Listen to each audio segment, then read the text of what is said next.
नमस्कार भक्तांनो, अधिक मास हा अत्यंत पवित्र आणि पुण्यदायी मानला जातो.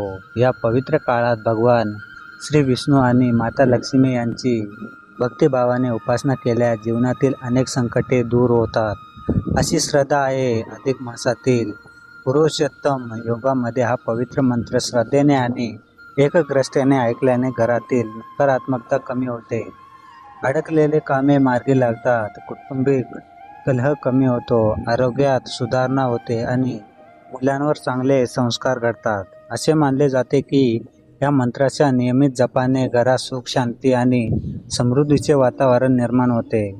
माता लक्ष्मीची कृपा प्राप्त होते आणि आर्थिक अडचणी हळूहळू दूर होऊ लागतात. भक्तांनो, या मंत्राचे श्रवण करताना मनात श्रद्धा, विश्वास आणि भक्तिभाव असणे अत्यंत महत्त्वाचे आहे. सकारात्मक विचार आणि ईश्वरातील नितांत श्रद्धा यामुळे जीवनात नवीन ऊर्जा निर्माण होते. कधीकधी परमेश्वराचा एक छोटासा संकेतही आपल्या संपूर्ण आयुष्यात नवी दिशा देऊ शकतो. जर तुमची माता लक्ष्मी आणि भगवान विष्णूंवर विश्वास असेल तर कमेंट बॉक्समध्ये माता लक्ष्मी आणि श्री हरी विष्णू असे अशक्य लिहा. हा मंत्र पूर्ण ऐका आणि मध्ये सोडू नका. भक्तिपूर्वक श्रवण केल्यास त्यांचे आध्यात्मिक फळ नक्कीच प्राप्त होते, अशी श्रद्धा आहे.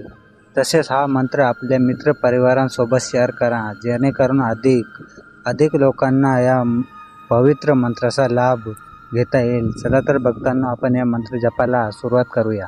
ओम नमो भगवते लक्ष्मी नारायणाय नमः. ओम नमो भगवते लक्ष्मी नारायणाय नमः. ओम नमो भगवते लक्ष्मी नारायणाय नमः. ओम नमो भगवते लक्ष्मी नारायणाय नमः. ओम नमो भगवते लक्ष्मी नारायणाय नमः. ओम नमो भगवते लक्ष्मी नारायणाय नमः. ओम नमो भगवते लक्ष्मी नारायणाय नमः. ओम नमो भगवते लक्ष्मी नारायणाय नमः. ओम नमो भगवते लक्ष्मी नारायणाय नमः.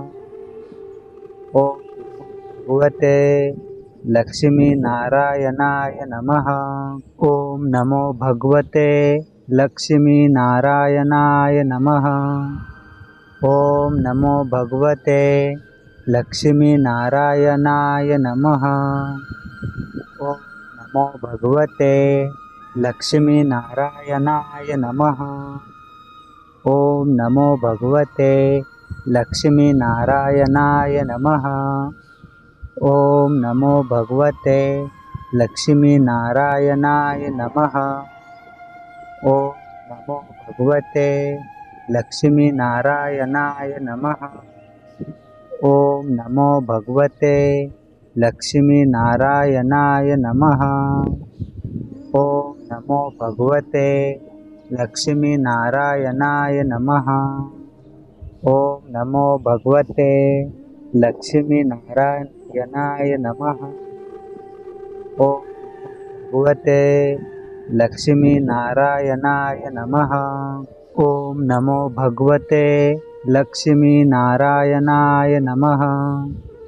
ओम नमो भगवते लक्ष्मी नारायणाय नमः. ओम नमो भगवते लक्ष्मी नारायणाय नमः.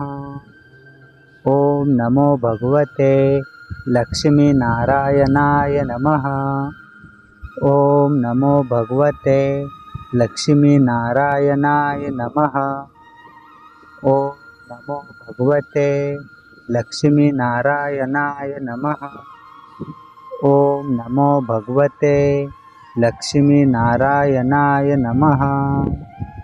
ओम नमो भगवते लक्ष्मी नारायणाय नमः.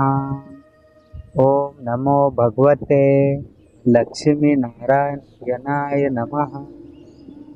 ओम भगवते लक्ष्मी नारायणाय नमः.